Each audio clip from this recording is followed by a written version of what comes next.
Hey.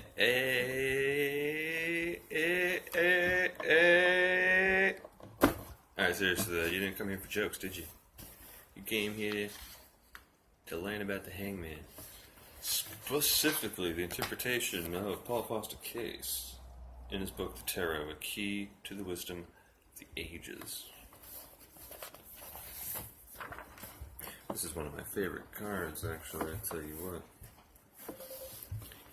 Key 12, The Hanged Man, Chapter 16.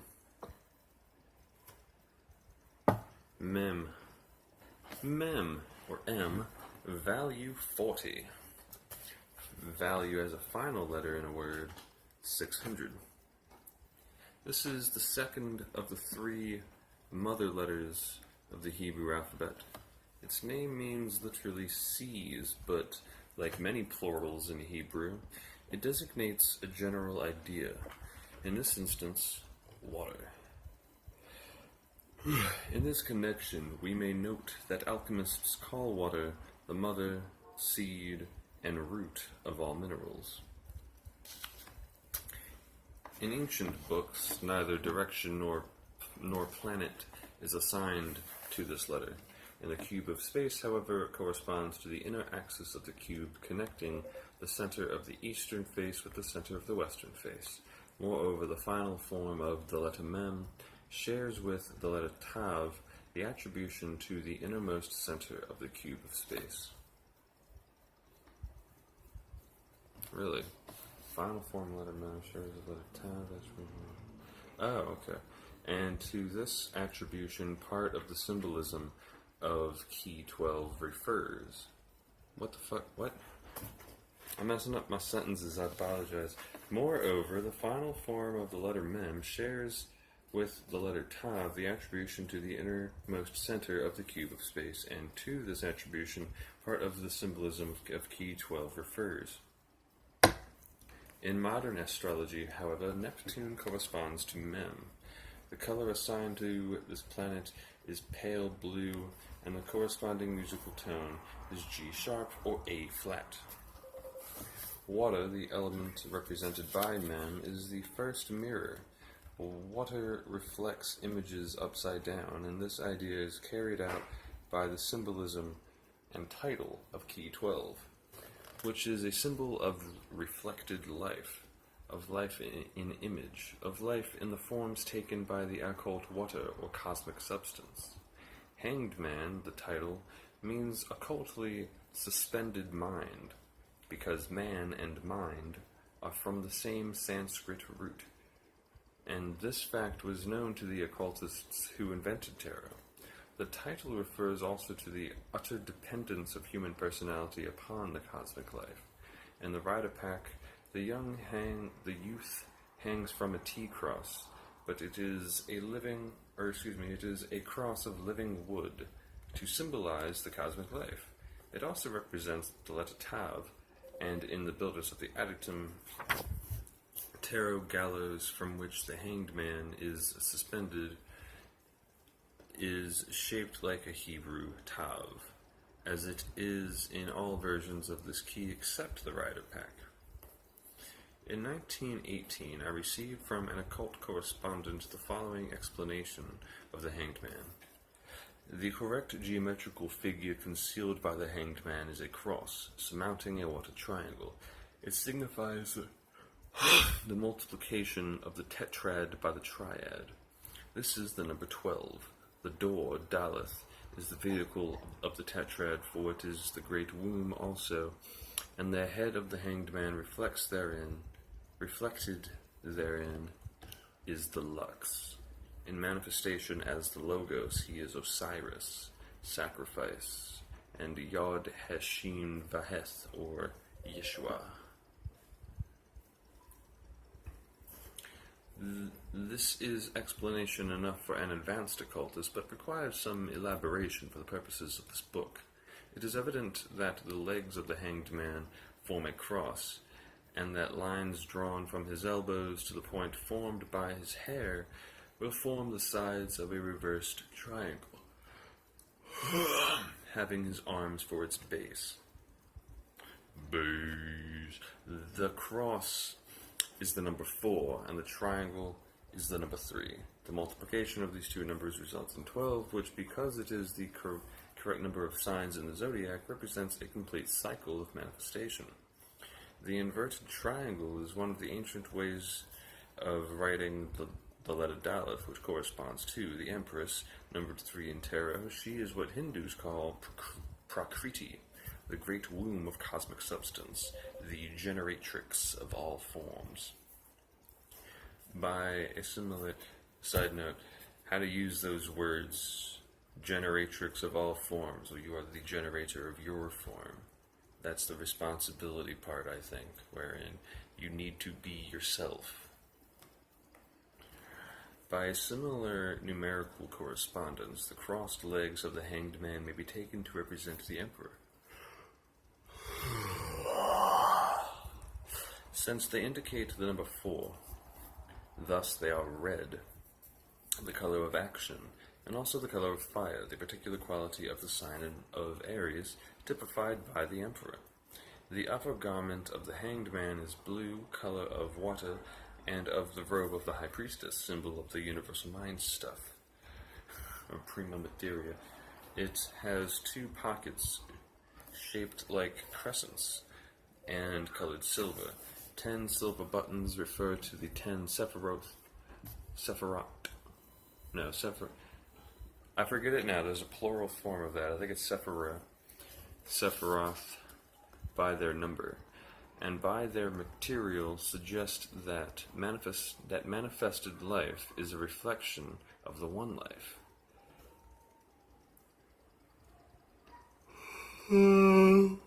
Excuse me. The belt and the braid down the front of the hanged man's jacket form a cross, and the edging of his collar is so drawn that if we could see it all, it would form a circle. Thus, this part of the hanged man's dress forms an inverted Venus symbol. The head of the hanged man is Lux, in manifestation as the Logos, means that his head, by its white hair, suggests identity with the emperor and the hermit.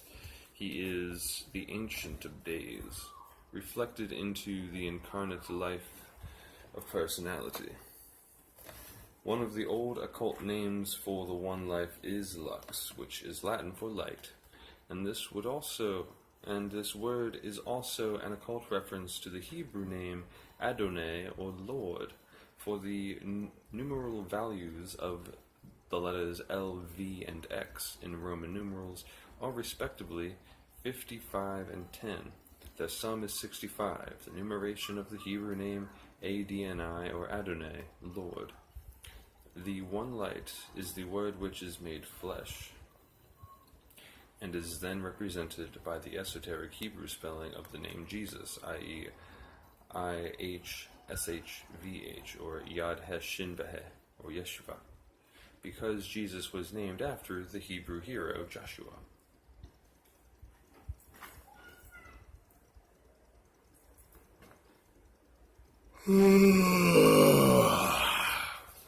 These, however, are meanings of the picture which will not be likely to seem as important as they really are until the student has made considerable advancement along the occult path. Fortunately, there are other meanings, less withdrawn from ordinary ways of thinking, but by no means less important. To these we shall devote the rest of this chapter. Here is a man turned upside down, inverted, in a position contrary to that in which we find most people. Tradition says, by the way, that St. Peter was crucified in this position, and the tradition may have more than a hint for us.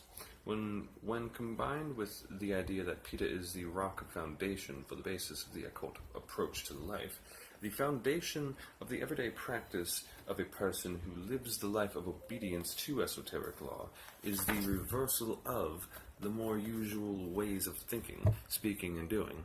Hence, Jacob Boehme said, you may remember that the great secret is to walk in all things contrary to the world.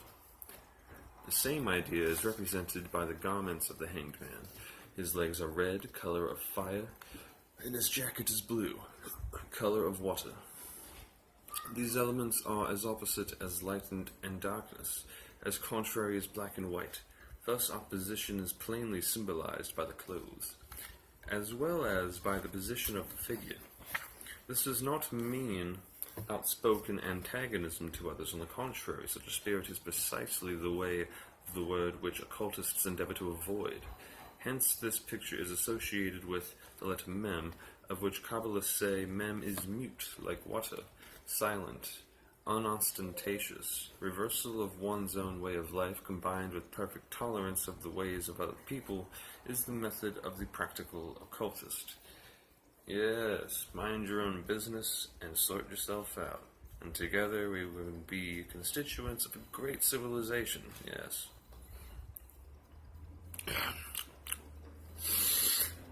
In what, then, does the reversal consist? Primarily in a reversal of thought, on a point of view which is just the opposite to that accepted by most persons.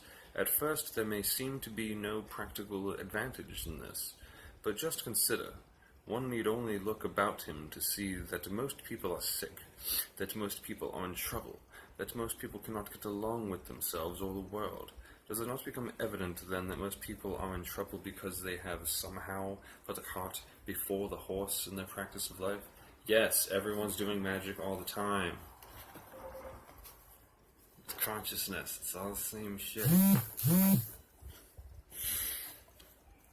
In this scientific age, we know that everything is an expression of the working of the law of cause and effect. Is it not plain, therefore, that the miseries...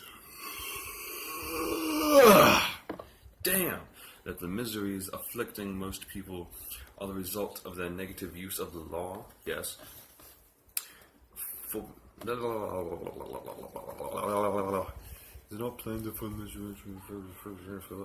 every moment of a human life is some special application of the law, and the outcome depends wholly on whether the application be positive or negative.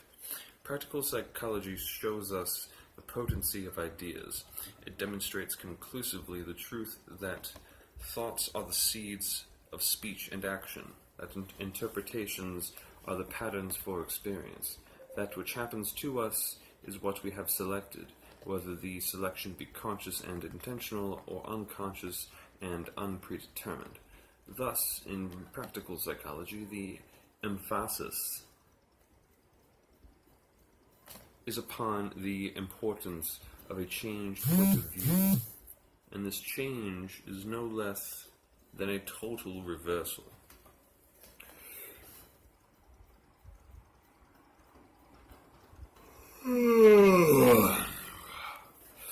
Every idea we considered in our study of Key 11 points to the central theme of the Hanged Man. This is that every human personality is completely dependent upon the all, here symbolized by the tree. As soon as this truth is realized, the only logical and sensible course of conduct is a complete self-surrender. I don't like using the word surrender. I had a better word for it, but acceptance, I think, works better than surrender. You know, the refusal to surrender is why the 300 became so legendary. So, you know, I split hairs very finely with a razor when it comes to word definitions.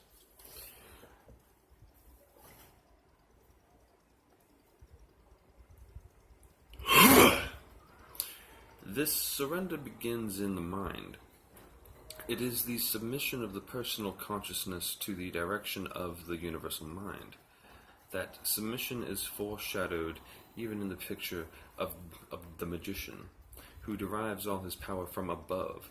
Until we know that of ourselves, we can do nothing. We shall never attain to adeptship. The greater the adept, the more complete his personal self-surrender. But again, in keeping with the concept of the all in the one mind, you are not actually really surrendering at all, are you? You are accepting that you are in fact that greater thing. And you are simply fulfilling your purpose, are you not? in being the magician. You know what you must do. You know what spells you must cast in that moment. Why else would you do it? I'm sure many magicians out there are like myself, and the path forced itself upon you. As I say, the gods choose their champions. So again, really, it's everything in balance. You know where you are if you are wise enough. You also know where you must be if you understand yourself enough, because we need to be where we want to be. If you are hungry, you eat. Why else would you have a desire if not for a higher purpose?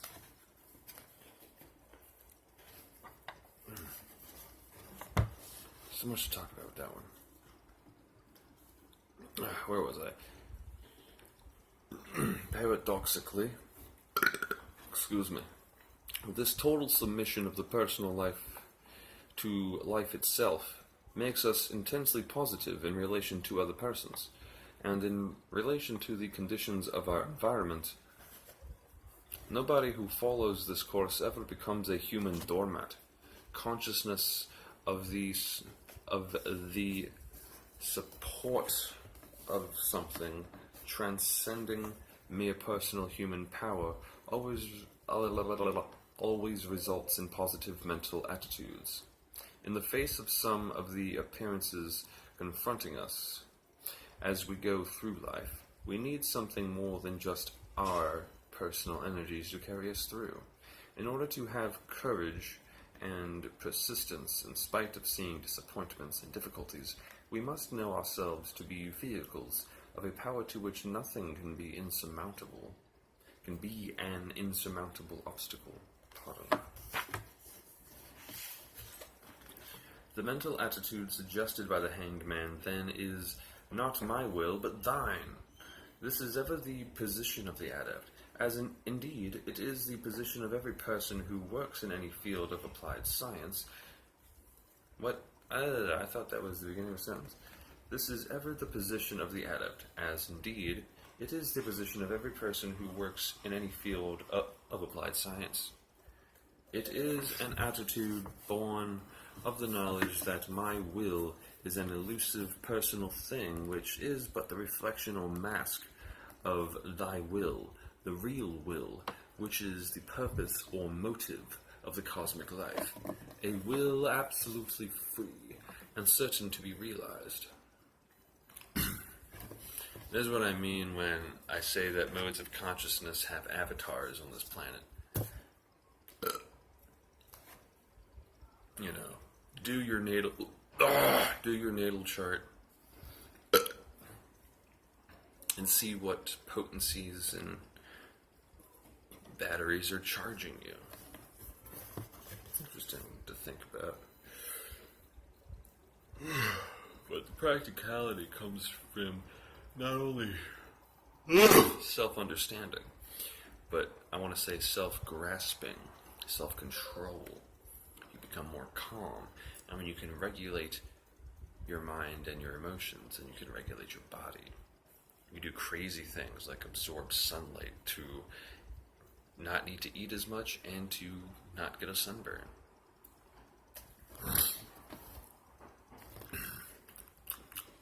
This thought does not imply that the universal will visits affliction, disease, and poverty upon us. It does not mean that we must be resigned to our troubles like dumb beasts, making no complaint when they are beaten. It means that in spite of appearances, the cosmic will works always towards good, that the universal will to good cannot possibly be defeated. It means that personality is known for what it is, a partial expression of the all, and that in consequence our personal notions of what is best for us may often be mistaken. That's what I mean by play your part. You just do what you think is best and most moral, and we'll figure it out. Like, stagnancy is death. We have to find the stillness in the motion. Our notions of the ways in which good is coming to us frequently fall short of being adequate anticipations of the blessings ahead. Thus, so long as we continue to make false interpretations, the inexorable laws of the cosmos work out those interpretations in pain bringing forms. Yeah, like, getting a thing balanced is what produces that orgasmic sensation. But getting something imbalanced is what causes the pain. This is why you'll see what they say, the good things happen to bad people sort of thing. Well, they can be bad people, but they followed the rules and did a balanced and good job. This is what happens.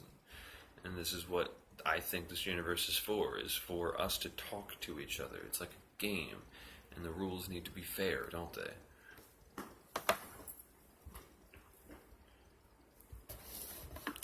Yet pain itself is friendly, because it is educative. Educative, I don't know if you heard me. Suffering, poverty, disease, inharmony, and death all have their lessons for us. These are the goads that prod the race onward in its search for truth. We do not fully understand why this is the method, but we can see that the very fact of manifested existence necessitates temporary limitations, with suffering as an inevitable consequence of such limitations.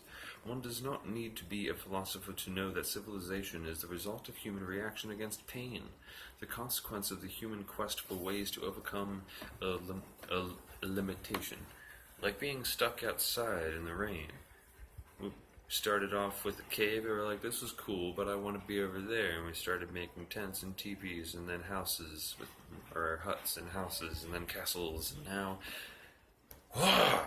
now we're back to ourselves. Now we want to build the temple inside of our minds. Now our society wants to, I don't want to say rebuild the Tower of Babel, but certainly within ourselves, something akin to this, yes.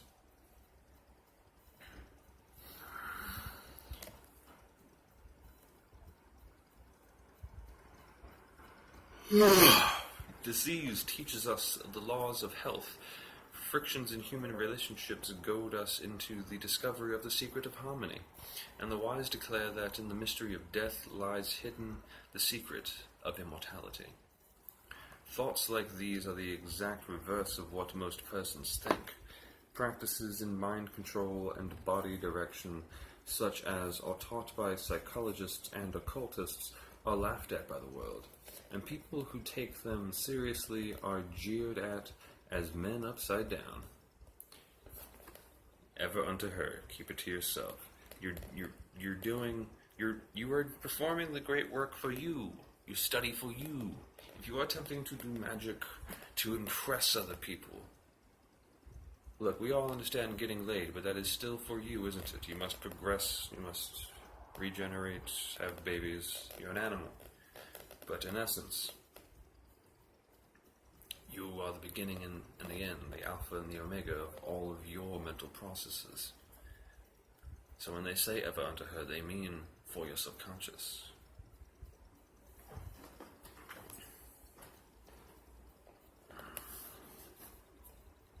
Yet, the world's ridicule should be the best evidence that the occultists are right. For the world is sick unto death, writhing in pain, hag-ridden by war, pestilence and famine. But the wise have found the way of health, of happiness and peace.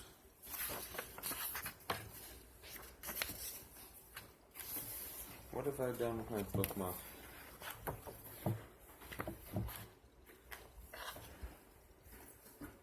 They're in front of me.